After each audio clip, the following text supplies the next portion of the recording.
ప్రచారానికి గడువు దగ్గర పడుతున్న వేళ జనసేనాని పవన్ కళ్యాణ్ కు భారీ ఊరట దక్కింది. శుక్రవారం పిఠాపురంలో రోడ్ షోకు అధికారులు గ్రీన్ సిగ్నల్ ఇచ్చారు.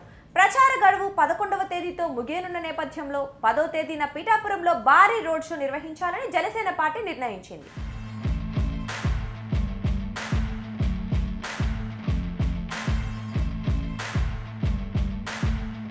అయితే అదే రోజు పిఠాపురంలో సీఎం జగన్ బహిరంగ సభ నిర్వహించాలని నిర్ణయించుకున్నారు. అందుకే జనసేనకు అనుమతిచ్చే విషయంలో జాప్యం జరిగింది.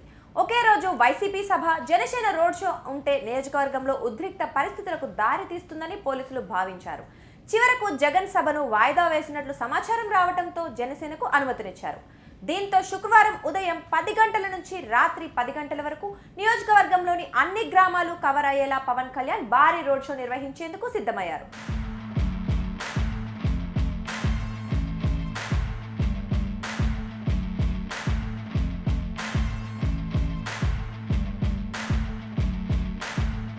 పిఠాపురం నియోజకవర్గం నుంచి బరిలోకి దిగిన పవన్ కళ్యాణ్ ను ఓడించాలనే లక్ష్యంతో వైఎస్ఆర్ కాంగ్రెస్ పార్టీ ముందుకెళ్తోంది.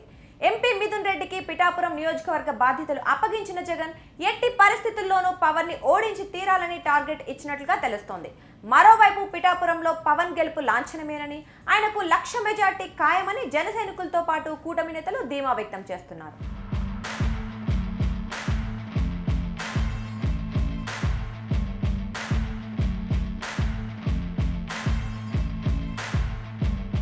పవన్ కళ్యాణ్ కు మద్దతుగా మెగా హీరోలు వరుణ్ తేజ్, వైష్ణవ్ తేజ్, సాయి ధరమ్ తేజ్లతో పాటు కమెడియన్లు hyper Aadi, getup Seenu, auto Ram Prasad, Sudigali Sudheer, choreographer Jani master తదితరులు ప్రచారం నిర్వహించారు. అనేక మంది సీరియల్స్ లో నటించే పలువురు నటీమణులు సైతం పవన్ కు ఓటేయాలంటూ ఇంటింటి ప్రచారం నిర్వహిస్తున్నారు.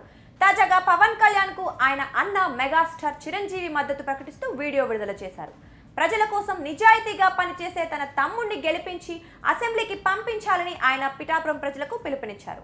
11వ తేదీన చిరంజీవి పిఠాపురంలో ఎన్నికల ప్రచారంలో పాల్గొంటారని తెలుస్తోంది.